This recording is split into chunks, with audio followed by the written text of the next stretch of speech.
El Ickabog. J. K. Rowling. 1. El rey Fred el Intrépido.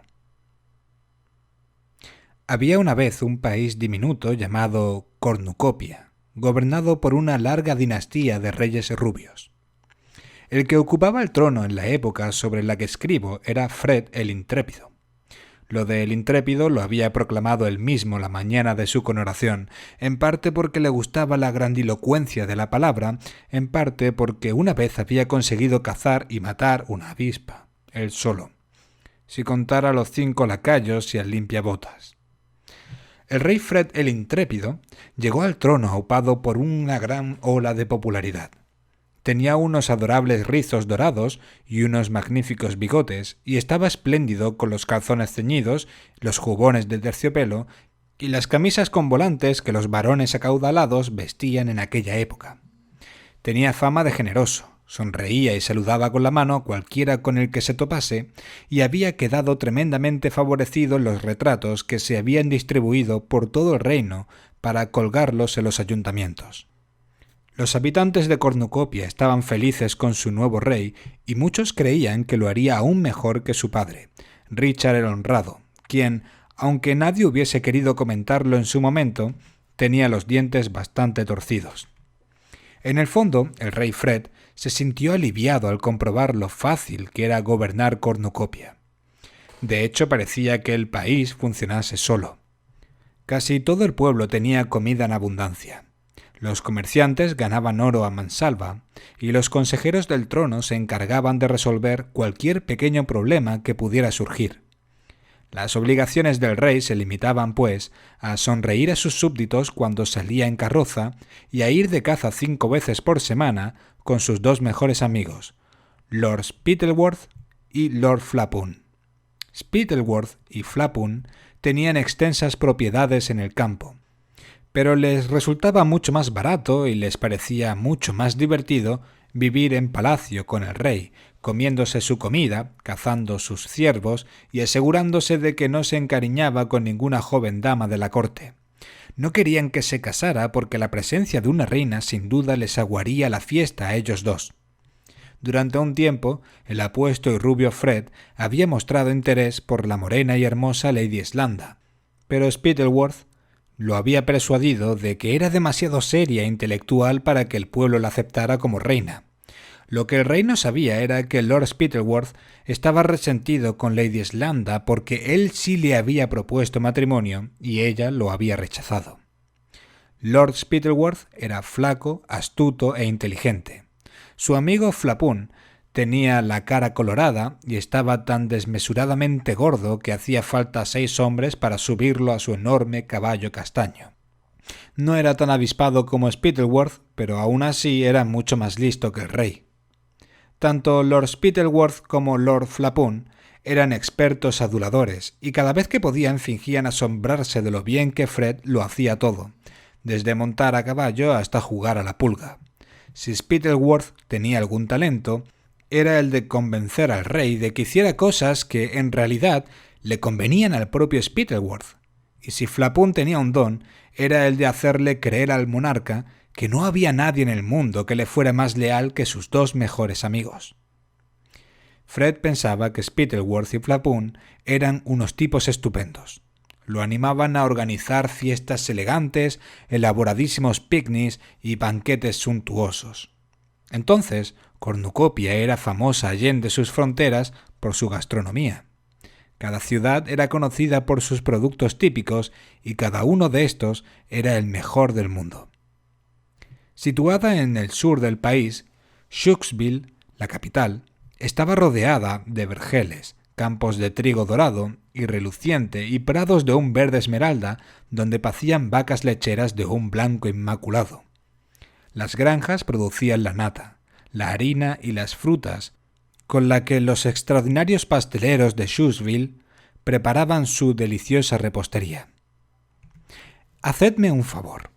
Pensad en una tarta o la galleta más suculenta que jamás hayáis probado. Pues bien, perdonadme si os digo que en Shuxville os habríais muerto de vergüenza de haber tenido que servirla. Si a un hombre hecho y derecho no se le llenaban los ojos de lágrimas de placer cuando mordía un dulce de Shushville, este se consideraba un fracaso, y no volvían a prepararlo nunca más. Los escaparates de las pastelerías de la ciudad estaban repletos de exquisiteces como los sueños de doncella, las cunitas de hada y la más famosa de todas, las ilusiones celestiales, tan refinadas y tan exageradamente buenas que se reservaban para las ocasiones especiales, pues era imposible no llorar de felicidad al comerlas.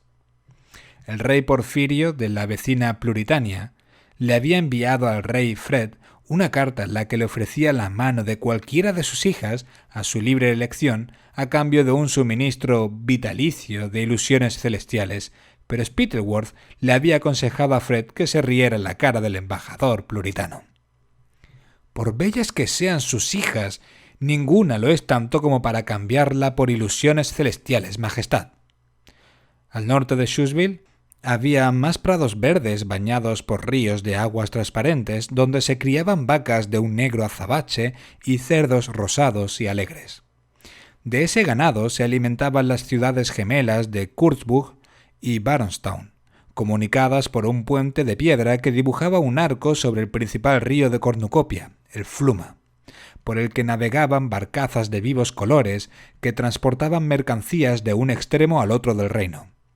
Kurtzburg era famosa por sus quesos, enormes ruedas blancas, macizas balas de cañón naranja, grandes tambores desmoronadizos entreverados de venas azules y quesitos cremosos más suaves que el terciopelo. Baronstown era célebre por sus jamones ahumados y glaseados con miel, sus lonjas de bacon, sus salchichas picantes, sus tiernos bistecs y sus pasteles de carne de venado.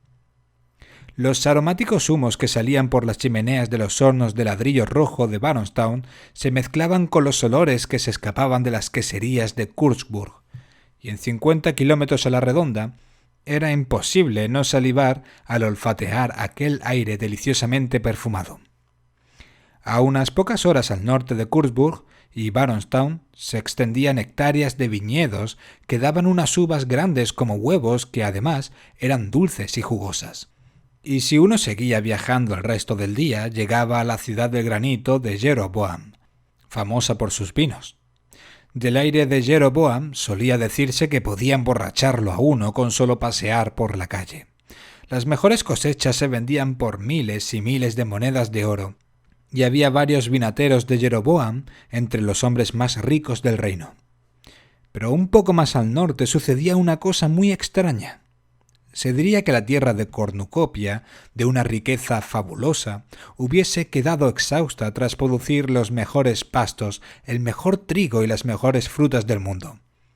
En el extremo septentrional del reino había un lugar conocido como los pantanos, donde lo único que crecían eran unas setas insípidas y correosas y una hierba escasa y reseca que sólo servía para alimentar a unas pocas ovejas roñosas.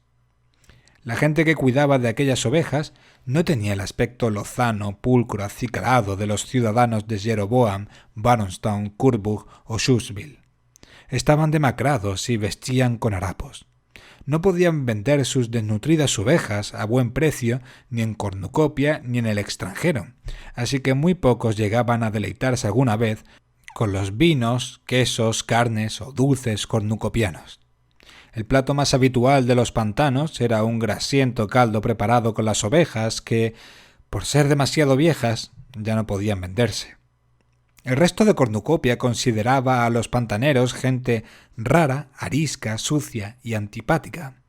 Su áspero acento daba pie a imitaciones que sonaba como los balidos de ovejas viejas y roncas.